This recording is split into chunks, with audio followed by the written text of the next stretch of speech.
आपको जानकर आश्चर्य और गर्व होगा कि हमारे पूर्वजों के पास ऐसी कौन सी तकनीक थी जिसे आज तक विज्ञान समझ नहीं पाया है। केदारनाथ और रामेश्वरम धाम के बीच 2383 किलोमीटर की दूरी है।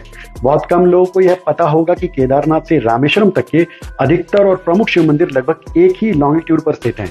उत्तराखंड का केदारनाथ, तमिलनाडु के अरुणाचलेश्वर, थिल्लई नटराज, जम्बुकेश्वर, एकम्बेश्वर नाथ, आंध्र प्रदेश के श्री कालहस्ती और श्री रामेश्वरम मंदिर, ये सारे शिव मंदिर हजारों साल पहले अलग अलग कालखंड में स्थापित किए गए। परंतु उस समय इन स्थानों के लॉन्गिट्यूड को नापने के लिए कोई सैटेलाइट तकनीक उपलब्ध ही नहीं थी। तो फिर कैसे हजारों वर्ष पूर्व इन 7 मंदिरों को सटीक रूप से एक सीध में स्थापित किया गया, यह आज तक एक रहस्य ही है। इस रेखा को शिव शक्ति अक्षरेखा भी कहा जाता है। अगर यह वीडियो आपको अच्छा लगा है तो अपने दोस्तों के साथ शेयर जरूर करना। हर हर महादेव। या वो जो कहते हैं कि एक ही भगवान है दुनिया में, जो भी उसको नाम देते हैं, और कहते हैं वो ही सच है, बाकी सब झूठ है। आराम से समझिए कि जो हिंदुइज्म है वहां पर करोड़ों भगवान क्यों है, इसका लॉजिक क्या है। पहाड़ की भी पूजा हो रही है, मिट्टी की जो मूर्तियां उसकी भी पूजा हो रही है, सूर्य की भी पूजा हो रही है, चांद की भी पूजा हो रही है, किसकी पूजा नहीं हो रही है। धरती, जल, अग्नि, वायु, आकाश, सबकी पूजा हो रही है। तो हिंदू धर्म जो है वो क्या कहता है, सब में भगवान है।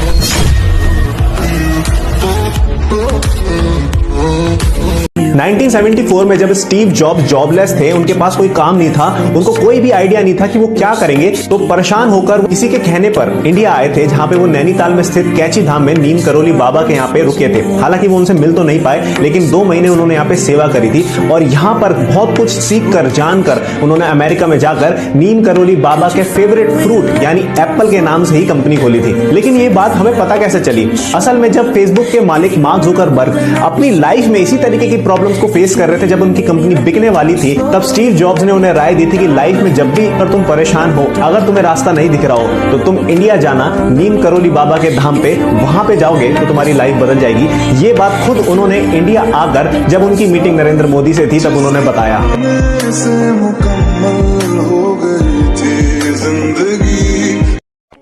अगर आप सिर्फ शंकर भगवान को ध्यान से देखें और ऊपर से नीचे तक उनके चरित्र का आकलन करें, आपको बड़ी विचित्र चीजें अनुभव होंगी जो आपने देखी तो सही, कभी ध्यान से समझी नहीं। शुरुआत करता हूं मैं ऊपर से। कहते हैं भगवान शंकर की जटाओं में मां गंगा का निवास होता है। तो जटाओं में है जल, पानी, और थोड़ा सा नीचे उतर आए तो तीसरी आंख खोलते ही निकलता है आग।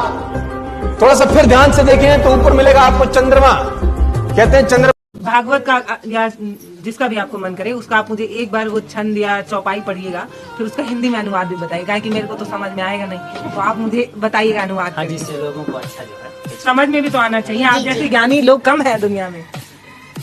श्रीमद् भागवत जी का सुनाओ कि श्री रामचरित मानस जो आप सुनाइए।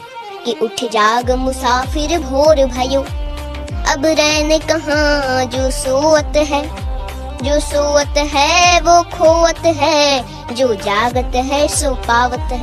हम लोग मोह रूपी रात में बहुत दिन सोए हैं, अब जगना बहुत जरूरी है, नहीं तो हम लोग पता नहीं किस तरफ जा रहे हैं। कि काम करते चलो, नाम जपते चलो, हर समय कृष्ण का ध्यान धरते चलो, काम की वासना को मिटाते चलो, कृष्ण गोविंद गोपाल गाते चलो। क्या बात है, बहुत बढ़िया।